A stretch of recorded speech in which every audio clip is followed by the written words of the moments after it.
I know I've said this more than once, but Max Payne was one of the big faces of the 6th generation thanks to dark storytelling, slow motion, and dying in every corner. So much so that Rockstar purchased the IP from Remedy, but agreed to let them develop one sequel where all they did was retool what they had and use professionals to do all of the areas to create the best Max Payne game they could make. And it was. It included in-game cutscenes, new moves, weapons, and a love story. But unfortunately, Max Payne 2, The Fall of Max Payne, didn't sell as well as they were hoping in 2003, despite improving on the sequel in almost every way. And for a long time we thought that was it. Rockstar wasted their money. However, they decided to put the series on hold in advance while they can capitalize on the success of the Grand Theft Auto series. With Dan Houser saying they like to wait for the hype of the current game to calm down before developing a sequel, and Sam Lake wanted Remedy to end their attachment with Max Payne their way. I said in my Max Payne 2 review that a sequel would have came out sooner if it sold better than its predecessor. But after thinking about it for a bit, what Houser and Lake said makes sense. You'd be surprised by how long it takes for a sequel to Rockstar's games to come out. Max Payne 2 to 3 took 9 years, GTA 4 to 5 took 5 years, Red Dead Redemption 1 to 2 took 8 years, and we're yet to see another Midnight Club game after 11 years, and another Bully game after 13 years. They have a lot of fantastic IPs to work with, and knowing Rockstar's attention to detail with their games, it's unsurprising to see them release these at a low rate. One subsidiary isn't enough to make a full game these days. In fact, all we got between the two Max Payne titles was a movie in 2008 that was rubbish, and that's all I'm going to say. But in 2009, Rockstar confirmed Max Payne 3 and a release date in the same year, and it was under the development of the Vancouver subsidiary, who developed Bully a few years earlier. They, and probably all of us by today's standards, wanted to make a sequel to that, but according to Dan Houser, Rockstar had limited bandwidth and limited studios working on other games. San Diego were busy with Red Dead Redemption, and North were busy with the GTA 4 expansions, as well as GTA 5. On top of that, Wives Against Rockstar San Diego developers sent an open letter, criticizing the publisher's environment of crunch time and below average salary increases, which also affected all the other subsidiaries, including Vancouver, causing delays on the Max Payne 3 development. Okay, good, then lock yourself down. Stay put.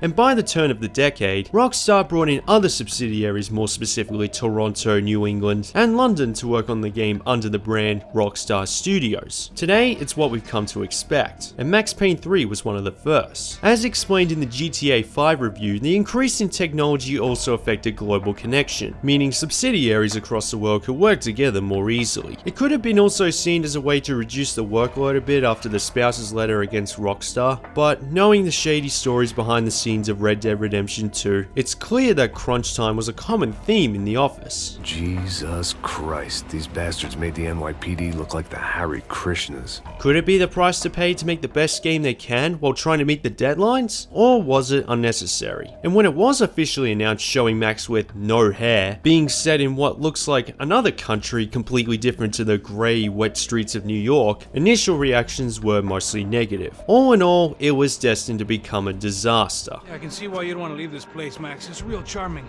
But let's not forget that it's Rockstar Games, and they knew something special was brewing, so they persevered and tried to make the best game they could while still being faithful to what made the predecessors classics, even bringing in some of the former developers from Remedy to provide feedback, with Sam Lake and Dan Houser writing a series of comic books together which explain the events just before Max enters Brazil. Coincidence? As far as I could see it, the one thing my plan had going was that no one else would be stupid enough to pull this move. Finally, after years of delays and roadblocks, Max Payne 3 was released for the PC, Xbox 360, and PlayStation 3 on May 2012. By the time it came out, I still never played Max Payne before, so I just ignored it, thinking more about Grand Theft Auto 5 despite having to wait over another year for it. But after reviewing the predecessors, things are different now. The second one in particular, Max Payne 2 The Fall of Max Payne, just ticks all the right boxes, and was the perfect way for Remedy to say goodbye to the IP. Gameplay length is the only thing wrong with it. But 9 years later, Max is in another country without any returning characters or his hair. Is it as good as the predecessors? Does it do anything different? And if it does, was it the right choice?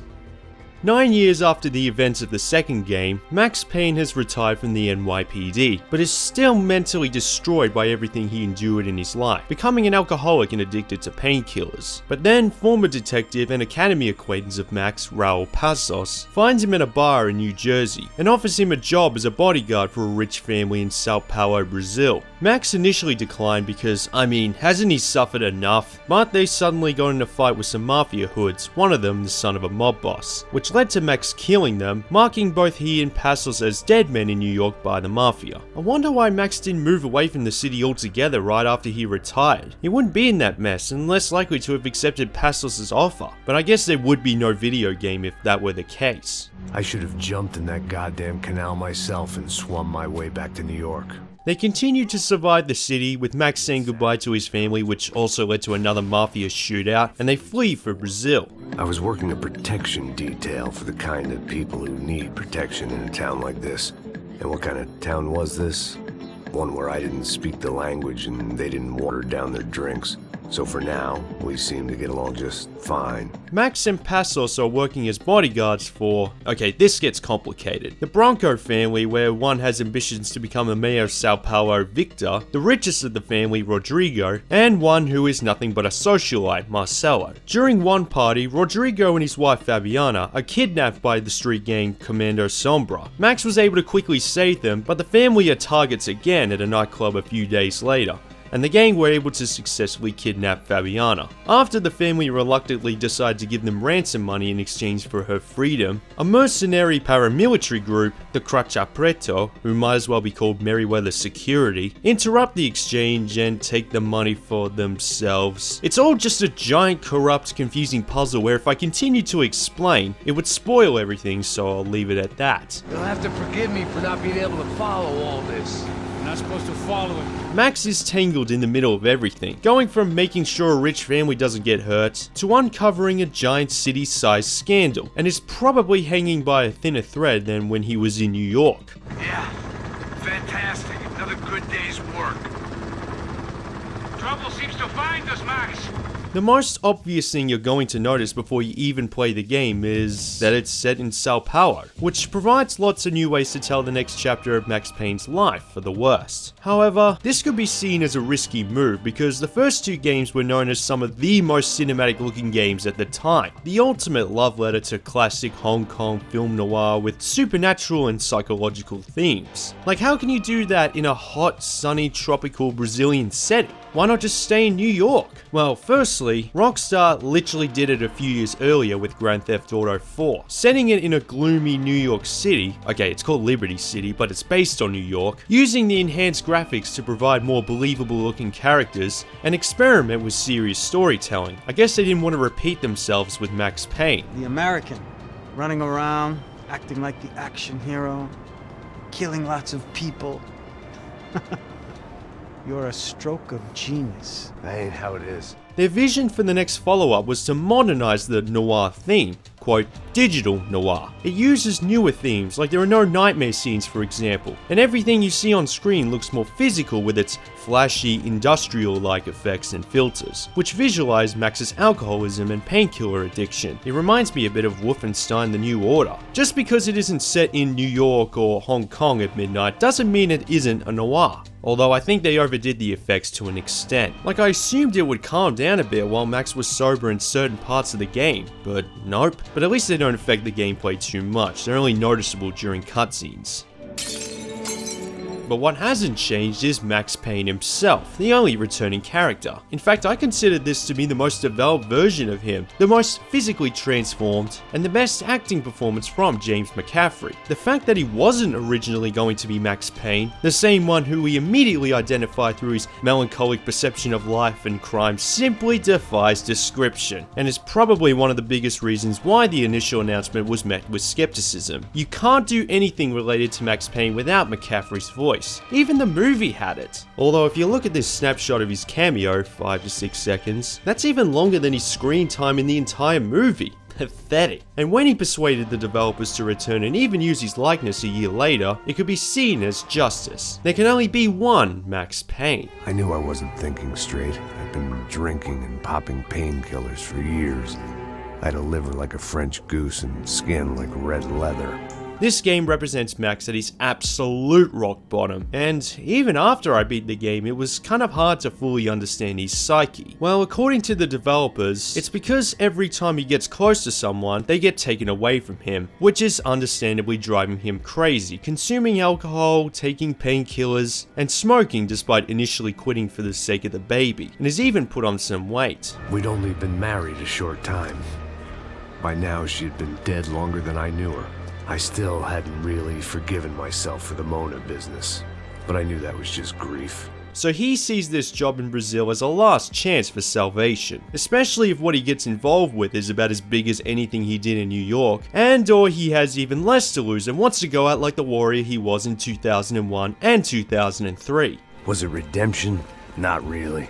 It was pathetic desperation, and not much else. I know I make it sound too vague, or at least I feel like I'm stretching a bit. I thought he dreamt about his wife and said it was alright in the second game. But that's what crime thrillers full of characters where none of them are straightforward heroes should do. Leave it up to you to find the answers while providing just enough guidance to not be a plot hole mess. It's more non-chronological than the predecessors, but it always makes sense. Only jumping in whenever Max notices something suspicious or trying to get his bearings straight. Like, why did he come to Brazil, or was there something I missed in a previous job? And then there would be a full chapter based on the flashback. So some of the levels are set in New York. Well, New Jersey, but you get what I mean. It's a taste of what if the third Max Payne set itself fully in New York, but I guess Rockstar developers wanted to try something different.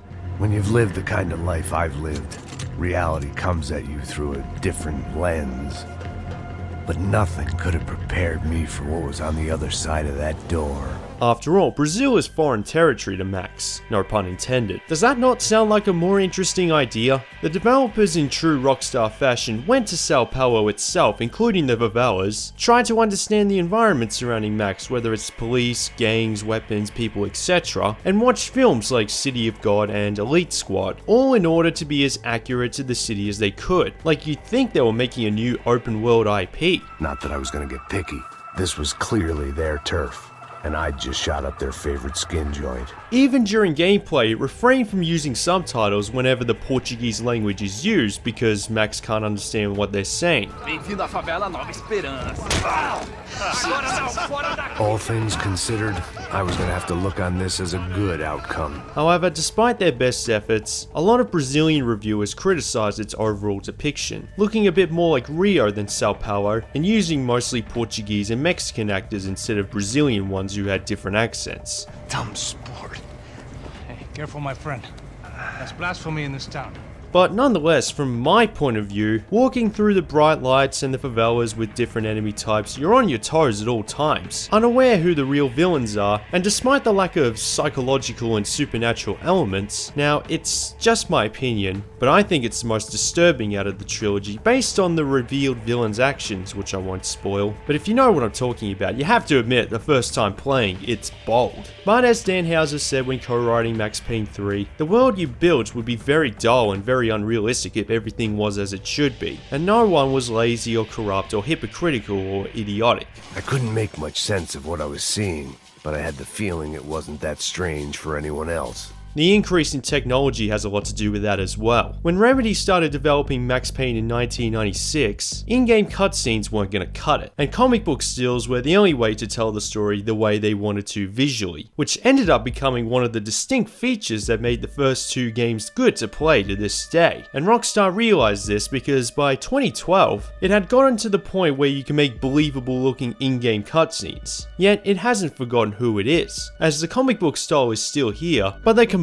together. Like at certain moments, even during gunplay, which I'll get to, it turns into a comic book strip in real time with quick flashes of subtitles. Combined with the industrial-like distortion, it's another very unique style. I like it.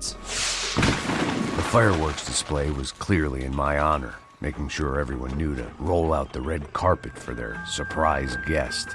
And speaking of advanced tech, because it's using the Rage engine not for an open world map, it can be more focused on other little features that GTA and Red Dead Redemption couldn't do. Don't get me wrong, the level designs for the missions are awesome, but they look more polished in Max Payne 3 because it's a linear path where you can add more to it, not always have to travel to so many long destinations, and the game loads during cutscenes. Everything's continuous. Not that loading times are an issue in the predecessors playing them on today's PCs, but there's something about zero interruption. I'm playing this on the PlayStation 3 as opposed to the PC like the predecessors since there is no lead version, and both are equally received positively. Obviously more powerful computers today can run at a faster frame rate and higher resolution, but point is that the PC port isn't as superior to the PS3, Xbox 360 compared to the PC versions of the first two games being superior to the Xbox or PlayStation 2. Besides, gameplay is what I care about most, and I was able to beat it using a controller instead, so whatever version you have, it's going to be a fun game. I'm a dumb move guy.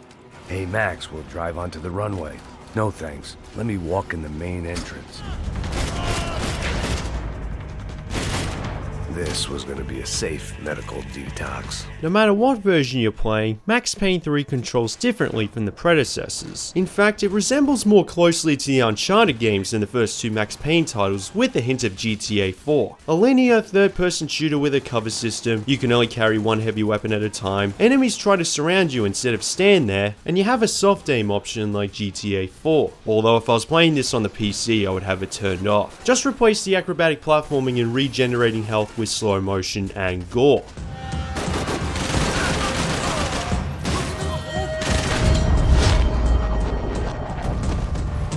That's what you see on the surface. It does feel a bit more like a highly polished but otherwise standard third-person shooter. But when you think about it deeper, it contains some little details that would even be used for GTA 5, including how the enemies behave, like UFA officers using different tactics from the Commando Sombra gang, and because Max has gained weight from his unhealthy living, and James McCaffrey is voicing the character nearly 10 years after the second game, also doing some of the motion capture for some of the gameplay, Max looks as if he's struggling to do the same moves he did in New York. Fortunately, Max's current state doesn't affect the way you play the game. In fact, the way the camera moves and how Max is always aiming and in every single direction, the game designers try to make it feel like a first-person shooter. Those gameplay trailers before release sum it all up. I knew after less than half an hour that it would be something that we're going to take seriously, because it controls really well.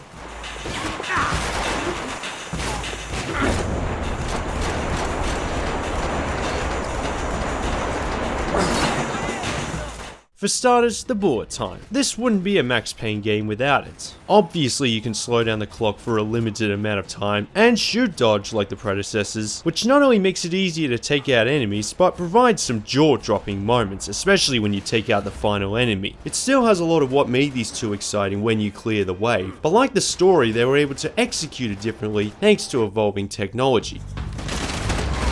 The cinematic bullet time is at its best here. It looks more brutal and exciting at the same time, and it never gets old. If only they were more frequent. Although the ragdoll physics are a bit comical at times. They react to where you shoot them even in death, which is a nice detail, but they behave like they refuse to die.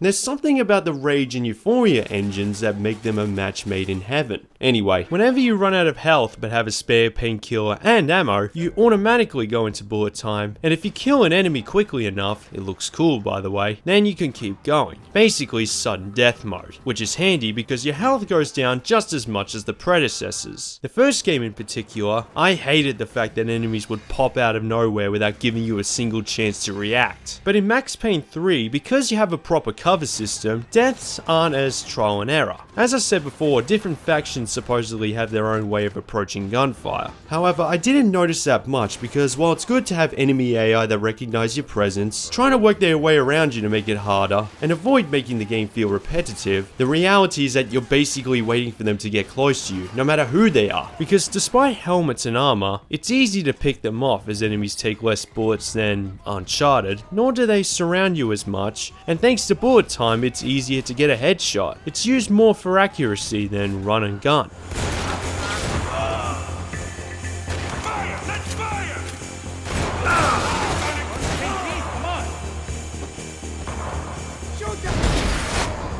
Not all the time, and they usually throw grenades in retaliation, but it's very easy to give into temptation and use this method as much as possible. This is the only real problem with the game I could find. It's something that kept appearing when reflecting on my playthrough of it.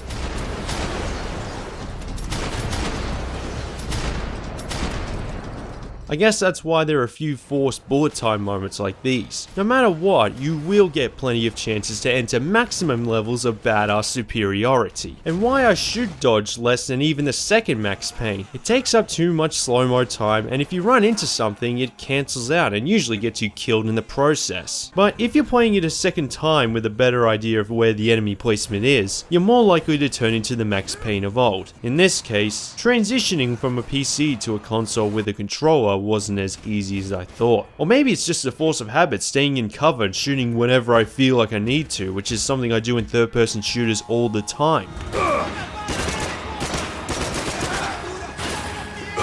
That's not to say that Max Payne is easy, because it isn't. Instead of manually saving whenever you're feeling unsure, it has an autosave checkpoint system, which sounds good, but there aren't that many placed on a level. And I think that's where the challenge comes from. That and the fact that health doesn't regenerate and painkillers are just as scarce. So while you have the pick enemy off strategy I mentioned, you're still going to be holding your breath. However, the only part I considered seriously infuriating is this spot where you're surrounded by paramilitary pirates with assault rifles on nearly every perceivable angle, where even shooting on cover like this can get you killed. And even then, if you die too many times on one spot, you get an extra painkiller, so it shows mercy when you desperately need it. They had their body armor, I had mine. And scattered throughout the entire game are golden gun pieces where if you pick up 3 of a certain gun, the whole thing will turn gold and the damage levels and ammo capacity will be increased by around 10%. My point is that the difficulty is very firm, but fair. It's harder than you might think despite jumping another generation. If you're open, that's it. With bullet time only slightly helping, just make sure you use it properly. But it doesn't have that trial and error based enemy placement like the first 2 games. It just provides a couple of different ways to maintain its challenge for the better. Maybe because it's able to capture the feeling of danger in the areas Max fights his way through. It has a stronger feeling of hanging on for dear life. The Vavelas levels keep your eyes peeled and Max takes a lot of punishment. He can never catch a break and it shows through the entire game.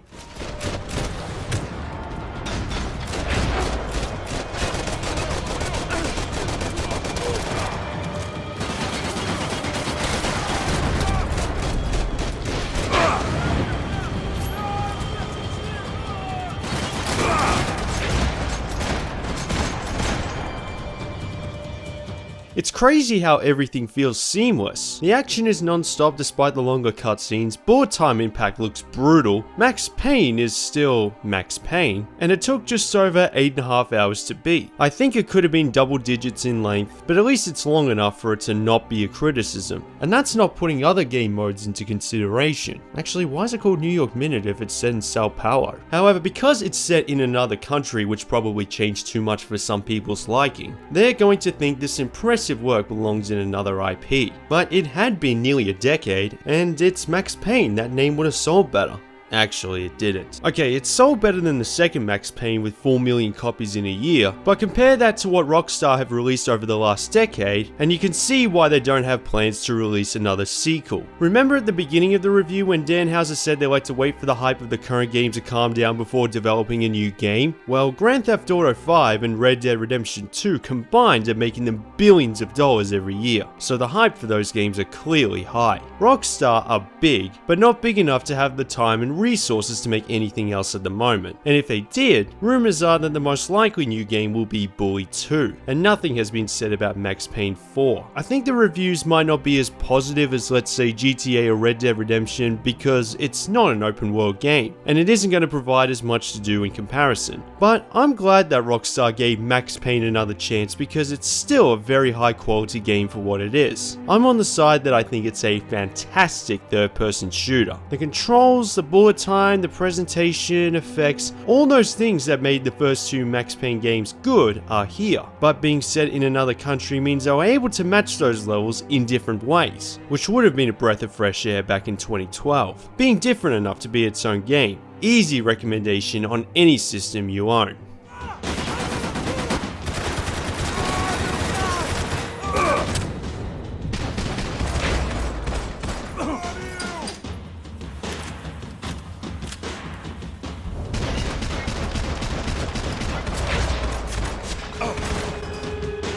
Yeah, I think I got lucky with this boss.